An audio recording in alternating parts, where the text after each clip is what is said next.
इस क्लास में हम आपको मोल कंसेप्ट के बारे में बताएंगे। बहुत इंपॉर्टेंट टॉपिक है 11th के लिए, वैसे भी हमारे लिए आगे भी काम आता है मोल कंसेप्ट क्या होते हैं। तो आगे जितना भी हम केमिस्ट्री में पढ़ेंगे तो हमारे लिए आपको पता है कि मोल वर्ड बहुत ज़्यादा आता है। तो मोल होता है क्या है, इसकी रिक्वायरमेंट क्या पड़ी। वैसे आपने बुक में पढ़ा होगा तो आपने देखा होगा जो सब्सटेंस की यूनिट होती है वो क्या होती है, मोल होती है। सब्सटेंस की यूनिट क्या होती है, मोल होती है। तो साइंटिस्ट ने इसकी रिक्वायरमेंट क्या पड़ी। आप देखो, जब कोई भी केमिकल रिएक्शन होती है, जब कोई भी केमिकल रिएक्शन करते हैं साइंटिस्ट, तो आपने देखा होगा कि जो ये कहते हैं कि भाई जैसे ए है और बी, इनके बीच में केमिकल रिएक्शन कराई, तो वो आपसे ये कहते हैं कि भाई ए के 5 एटम ले आओ, बी के 10 एटम ले आओ, ऐसे आपसे कहेगा और उनको कहेगा मिलाएगा, उनके बीच में रिएक्शन कराओ। वो कहेगा ए के 20 एटम और बी के 50 एटम ऐसे ऐड करो। अब सोच के देखो, एक एटम सबसे स्मॉल पार्टिकल होता है जिनको हम अपनी नेक आई से देख नहीं सकते। तो ऐसे हम कितने एटम को कलेक्ट करेंगे, कैसे सेपरेट करेंगे, एक एक एटम को कैसे काउंट करेंगे, इम्पॉसिबल है। तो इन्होंने सोचा भाई ये तो बहुत इम्पॉसिबल है। तो उन्होंने एक जैसे दर्जन होती है, पेयर होते हैं, ऐसे एक सब्सटेंस की यूनिट बनाई मोल। क्या बनाई, सब्सटेंस की यूनिट बनाई, मोल बना दी सब्सटेंस की। तो उन्होंने कहा कि जो एक मोल होते हैं ना, जो एक मोल होते हैं उसमें 6.022 इंटू में 10 की पावर 23 एटम भी हो सकते हैं बेटा, मॉलिक्यूल्स भी हो सकते हैं और आयन भी हो सकते हैं, और साथ में क्या हो सकते हैं बेटा, पार्टिकल भी हो सकते हैं। क्या हो सकते हैं, साथ में पार्टिकल भी हो सकते हैं। इसने कह दिया एक मोल हमारे लिए इतने के बराबर रहेगा बेटा। जैसे हम कई बार भी कह देंगे भाई, जैसे कोई भी रिएक्शन कराएंगे तो हम कहेंगे भाई इतने मोल ऐड कर दो। जैसे मैंने कह दिया भाई एक और बी के बीच में रिएक्शन कराएंगे, भाई इसका तो 1 मोल ले लो और इसके 2 मोल, तो हमें पता रहेगा इसके कितने एटम लेने, इतने एटम लेने, इसके कितने एटम लेने, इसके डबल एटम लेने। तो उससे हमें ये पता चलेगा, मोल के रूप में हम इसको यूज़ करने लगे सब्सटेंस की यूनिट मान के, जिससे थोड़ा हमारा केमिकल रिएक्शन करवाने में उसको जो सब्सटेंस लेते हैं उसको थोड़ा इजी हो गया। अब बात आती है ये आया कहाँ से। जो एक मोल है वो इतने एटम, आयन, मॉलिक्यूल्स, पार्टिकल होते हैं, ये आया कहाँ से। तो इसको हमने एक स्टैंडर्ड मान के चला कि हमारे पास जो C12 कार्बन आइसोटोप होता है, जो हमारे पास C12 कार्बन आइसोटोप होता है, हमने उसके 12 ग्राम में जितने एटम प्रेजेंट होते हैं वो हमारे 1 मोल एटम, पार्टिकल और मॉलिक्यूल्स के इक्वल होते हैं। तो इन्होंने कार्बन के आइसोटोप C12 को एक स्टैंडर्ड माना और उसमें कहा कि 12 ग्राम C12 कार्बन के में जितने एटम प्रेजेंट होते हैं वो हमारे 1 मोल के इक्वल होते हैं। आपने पीछे पढ़ा होगा कि एक carbon atom, only single carbon atom का मास कितना होता है, 1.99 इंटू 10 की पावर -23 ग्राम होता है। एक कार्बन एटम का बेटा, ओनली सिंगल कार्बन, ओनली एक कार्बन, जो हमारे पास C12 कार्बन होता है ना, उसका एक एटम का मास इतना होता है। तो हमें कैसे पता चला भाई ये वैल्यू आएगी। तो आप उसने कहा कि 12 ग्राम C12 कार्बन एटम के जितने नंबर ऑफ एटम होंगे वो हमारे 1 मोल की इक्वल होंगे। तो हमें एक एटम का मास पता है, तो हम टोटल मास को एक एटम के मास से क्या कर देंगे, डिवाइड कर देंगे। टोटल मास को हम एक एटम के मास से जब डिवाइड करेंगे तो हमारे पास यही वैल्यू आती है बेटा, जिसके कारण हमने इसको क्या माना, एक स्टैंडर्ड मान लिया 1 मोल के। और आपको पता है इसी को हम क्या बोलते हैं, एवोगैड्रो नंबर बोलते हैं। अब आपको पता चल गया एक मोल कितने एटम, आयन और मॉलिक्यूल्स के बराबर होता है, इसी को हम क्या बोलते हैं, एवोगैड्रो नंबर बोलते हैं। अब आपको ये भी पता चल गया आया कैसे है बेटा, ये वैल्यू डिजिट आई कैसे है। आपको पता चल गया 12 ग्राम C12 कार्बन में जितने एटम प्रेजेंट होते हैं वो हमारे 1 मोल एटम के इक्वल होते हैं, पार्टिकल या मॉलिक्यूल्स के इक्वल होता है। तो ये हमें पता चल गया। तो इन्होंने क्या किया, आगे कुछ टर्म दी, वो टर्म हमें पता होना चाहिए बेटा, वो टर्म हमें पता होना चाहिए। तो आपको पता चल गया एक मोल में इसके बराबर होता है। तो मोल को निकालते कैसे, बेटा, मोल निकालने का फॉर्मूला होता है एन। मोल को रिप्रेजेंट करते हैं स्मॉल एन से, और इसको निकालते कैसे, गिवन मास कह दो या वेट कह दो, उसको एटॉमिक मास से डिवाइड कर दो या मोलिकुलर मास से डिवाइड कर दो, तो आपके पास क्या आ जाता है, मोल आ जाता है।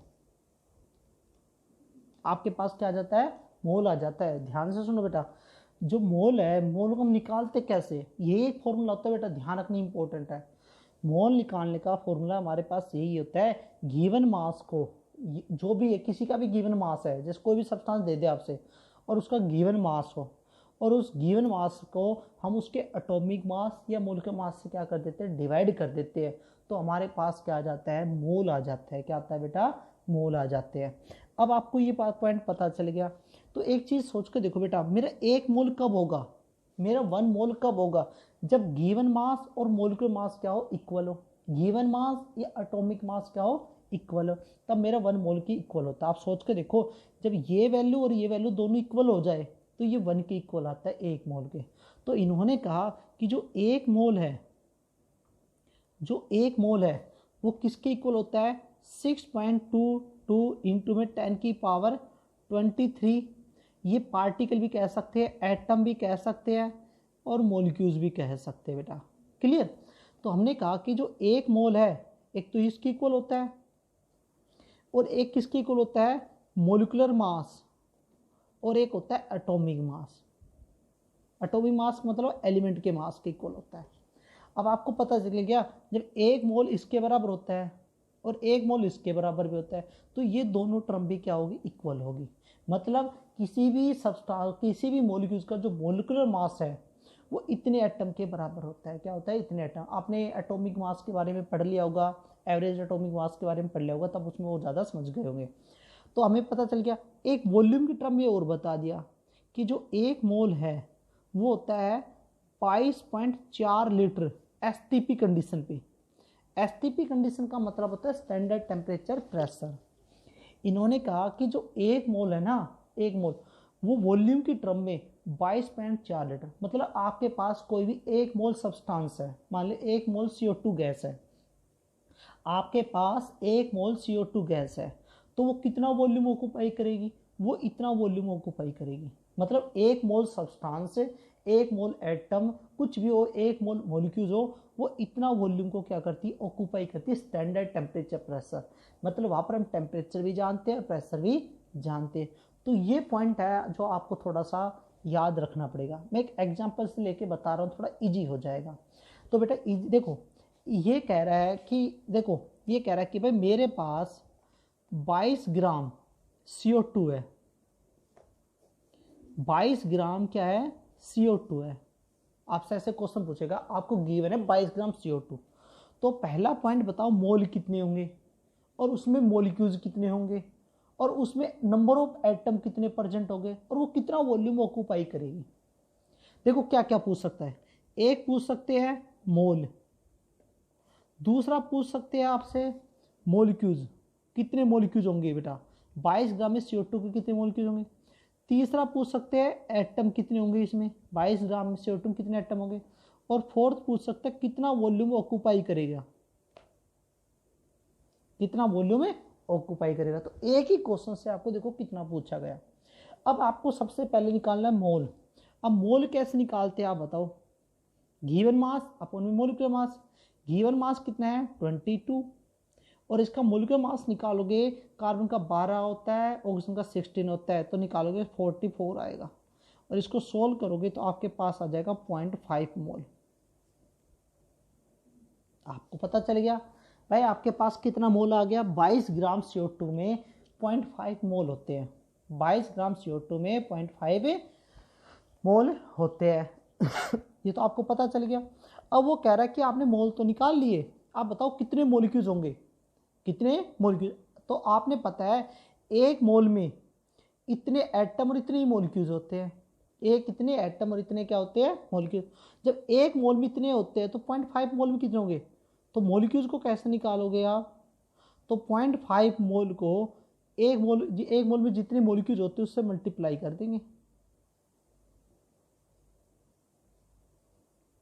तो हमारे पास इतने क्या होंगे, मोलिक्यूल्स होंगे CO2 के। आगे ना भाई, जब हमें पता है 1 मोल में इतने मोलिक्यूल्स होते हैं, तो 0.5 में कितने होंगे, तो उसको 0.5 से मल्टीप्लाई कर देंगे तो हमारे पास आज आंसर आ जाएगा कि एक मोलिक्यूल में 0.5 मोल में कितने मोलिक्यूल्स होते हैं CO2 के। फिर वो कह रहा है एटम कितने होंगे। अब आप बताओ, आपने बोला CO2, तो आपने पता ये एक मोलिक्यूल है, मोलिक्यूल का मतलब क्या होता है, ग्रुप ऑफ एटम। तो आपने देखा इसमें एक तो कार्बन है और 2 ऑक्सीजन है, तो टोटल नंबर ऑफ एटम कितना है, 3। तो आपने पता चला एक मोलिक्यूल CO2 में 3 एटम प्रेजेंट होते हैं, एक मोलिक्यूल CO2 में 3 एटम प्रेजेंट होते हैं।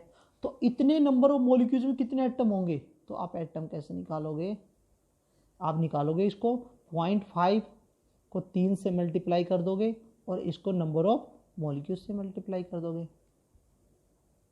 तो ये हमारे पास क्या आ जाएगा, एटम की संख्या आ जाएगी। मतलब 22 ग्राम CO2 में इतने एटम है, इतने मॉलिक्यूल्स है और इतने मोल है। अब वो तीसरा पूछ रहा है वॉल्यूम कितना ऑक्यूपाई करेगा।